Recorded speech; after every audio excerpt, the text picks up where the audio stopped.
palengke! Wag na, princess. Nagmamadali ako. Sige na po, Nay! Isama niyo na ako! Please! Hay nako, magpapabili ka lang sa akin ng pagkain eh. Kukulutin mo lang ako. Hindi naman po eh! Gusto ko lang pumunta ng palengke para mamasyal! Sige, gusto mo talaga pumunta ng palengke? Ikaw na lang pumunta mag-isa doon. Eh! Bumili ka ng isang buko para gamit yung buko salad sa Pasko. Ano ba yan si Nanay? Inutusan pa ako! Di ba? Gusto mong pumunta ng palengke? Ito pera, bumili ka ng buko. Ano ba yan? 50 pesos lang! Walang sukli!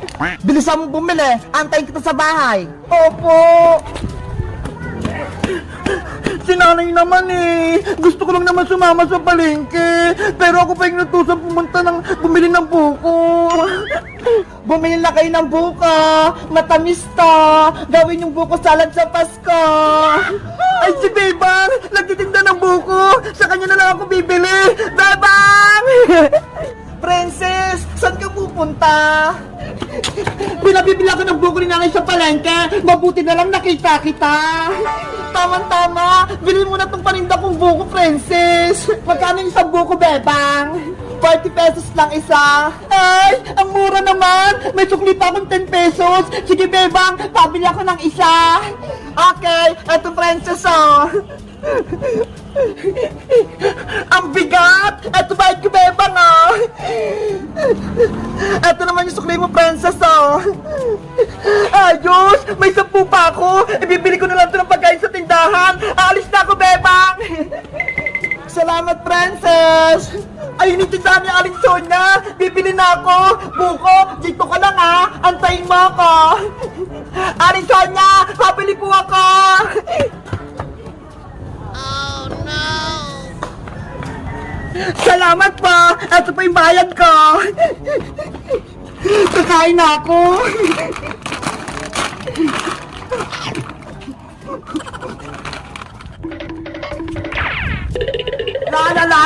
La. Mga araw nga kumamila kila Bebang. Uy, ano yun? May buko! Ayos, hulog ng langit. May merienda na ako. Kakainin ko na to. Emily, diyan ka muna ha! Magpapaalam na ako kay Nanay kung pwede kang tumira dito sa bahay. Sana po, papayag si Aling Sitang at si Pepang. Huwag kang mag-alala, panigurado, papayag din si Nanay. Salamat, Ate Pepang. Tinutulungan mo ako laki. Ang pait-pait mo talaga. Wala yun. Wait, pupunta na ako kay Nanay. Nay! Ano yan, Bebang? Nay, may sasabihin po ako. Sana okay lang sa inyo. Ano nga yun? Sabihin mo na at ako'y matutulog na. Kasi, pwede po bang dito na lang tumira si Emily, Nay? Pwede po bang dito na lang siya matutulog sa bahay natin? Anong sabi mo, Bebang? Mag-aalaga ka ng bata dito pa sa bahay? Opo, ayun po si Emily na yun. Hello po, Aling Sitang. Diyos mo, yun naman, Bebang. Saan mo naman napulot yung bata na yan? Baka hinahanap pa yun ng magulang niya? Matagal ko na pong kaibigan si Emily, Nay. Tsaka, ulila na po siya. Wala na po siyang magulang. Wala na siyang matitirahan. Bebang, hirap na hirap nga tayo ngayon. Wala tayong pera. Wala tayong ipapakain kay Emily. Hindi natin siya kayang alagaan. Sa iba mo na lang siya ipaalaga. Pero, Nay, wala na pong mapupuntahan si Emily. Wala na siyang kamag-anak. Wala na po siyang nanay. Wala na rin po siyang tatay. Kaya kung pwede, gugupin na lang po natin si Emily. Hindi pwede, Bebang. Huwag mo akong bigyan ng problema. Yare, ayaw ata sa akin ni Aling Sitang. Please, Nay, kahit saglit lang, dito na muna tumira si Emily. Pag sinabi kong ayoko, palpasin mo na sa Emily. Nay! Ate Pepang, ano pong sinabi ni Aling Sitang? Umayag po ba siya?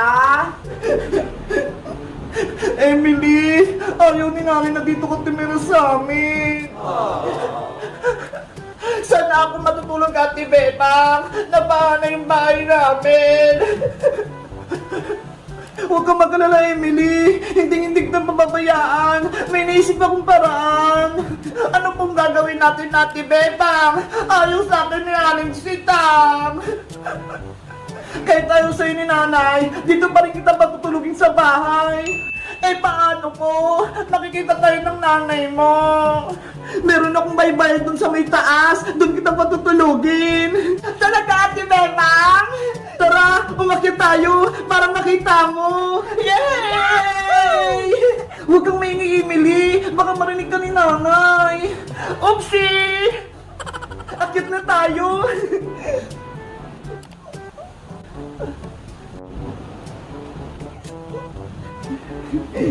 Bilis, Emily!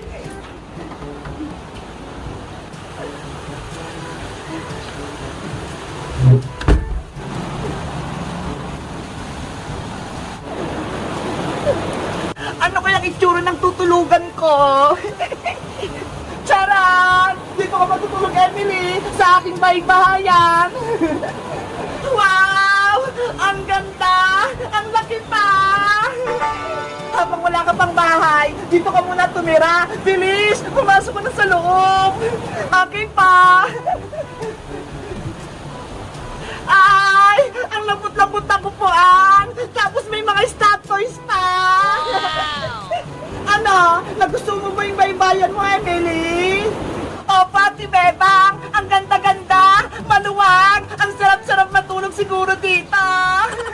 Pero, sikreto lang to. Huwag kang maingay para hindi tayo mabuking ni Nanay. Sige po, Ate Bebang. Hindi po ako mag-ingay dito. Mamaya, dadalang kita ng pagkain. Diyan tayo maghahapunan. Yay! Magbabaybayan kami, Ate Bebang. Ang saya-saya ko talaga. Anong ingay narinig ko sa taas? Bebang! Yari! Narinig ka ni Nanay. Naku! Lagot! Bebang! Ang ginagawa mo sa taas? Nandiyan na po ako, Nay! Pababa na po ako! Emily, dyan ka lang, ha? Sana hindi kami mabuking ngaling sitang. Guys, sa tingin nyo, tama ba yung ginawa ko? Patutulogin ko si Emily sa taas ng bahay? Magagalit kaya si Nanay? Mag-comment lang kayo para sa part 3. Bye-bye! Ang ganda-ganda ng bahay namin. Mag-picture-picture na ulit ako dito.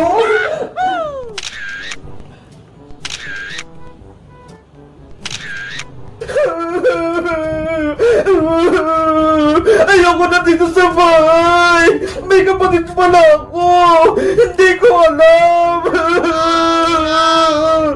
Bebang anak, sorry. Hindi ko sinabi sa'yo. Si Nanay, nagsinungaling niya sa akin.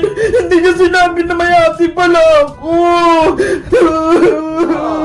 Nalayas na ako dito sa bahay. Barbara! Kausapin mo si Bebang! Nagmamula siya sa loob! Hay naku, Nay! Hayaan niyo muna yan si Bebang. Nagtatampo lang yan kasi hindi niyo sinabi sa kanya na may kapatid siyang maganda. Kasalanan ko to! Bakit nagagalit si Bebang? Bebang! Kausapin mo ako! Buksan mo tong pinto! Asa na pa yung mga damit ko? Nalayas na ako dito sa bahay! Akala ko, ako lang yung nag-isang anak ni Nanay. Yung pala, meron pa akong kapatid, si Ate Barbara. Galit ako kay Nanay. Nagsisinungaling siya sa akin.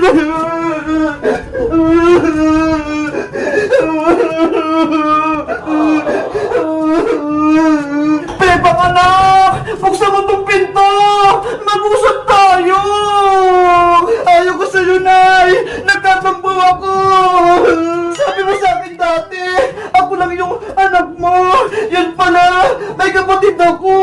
Sa Ate Barbara! Oo! Mali ako, Bebang! Hindi ko sa'yo sinabi na may kapatid ka! Dahil ang ate mo, kasama ng tatay mo sa Manila! Akala ko kasi, hindi na siya uwi dito! Kaya hindi ko sinabi sa'yo! Gulong-gulo yung isip ko! Hindi ko alam kung magiging masaya ba ako o hindi! Dahil nandiyan na si Ate Barbara! Kaya nga buksan mo tong pinto, Bebang! Mag-usap tayo ng mabuti! Magpapaliwanag ako! Hindi ako maniniwala sa'yo, Nay! Alis na kami dito ni Big Bird! Big Bird! Nasaan ka? Alis na tayo dito! Ay, si Big Bird! Tara na! Lamas na tayo dito! Ay, naku! Nakaharap pala si nanay sa may labas! Paano kami makakalis dito? Barbara! Ikaw lang makipag-usap sa kapatid mo! Baka pakinggan ka niya! Mamaya na, Nay! Nag-selfie ako rito sa bahay natin eh! Iingitin ko rin yung mga friends ko! Ano naman to si Barbara? Puro selfie, puro cellphone, hindi mautusan? Huwag niyo na kasing intindihin mo na si Bebang. Mamaya-maya, magiging okay na din siya. Hindi ako magiging okay! Ayoko sa inyo!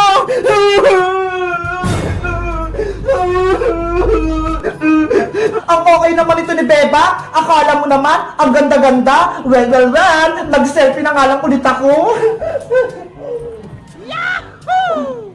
Anong gagawin ko, Big Bird? Masama yung loob ko kay nanay. Hindi ko rin alam kung kakausapin ko si Ate Barbara. Hindi ko alam yung ugali niya. Mabait ba siya? Masungit? Matapang?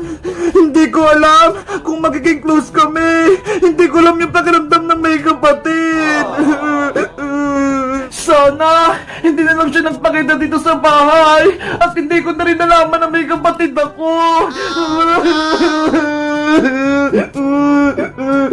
Bebang anak, taha na! Huwag ka na magtampo! Sorry na! Huwag ka nang magalit! Barbara, halika na! Ikaw rin makipag-usap kay Bebang! Okay, Nay, nandiyan na po ako. Tapos na ako nag-selfie-selfie. Bebang! Buksan mo tong pinto! Sa Ate Barbara mo to! Ayoko po, ate! Gusto ko po mapag-isa! Ngayon, ayaw din ni Bebang makipag-usap sa akin? Pilitin mo para magkabati kayo! Bebang! Please! Buksan mo tong pinto! Na-stress na ako sa'yo! Guys, sa tingin nyo, bubuksan ko ba yung pinto? Nakikipag-usap ba kay Ate Barbara? Mag-comment lang kayo para sa part 3. Bye-bye!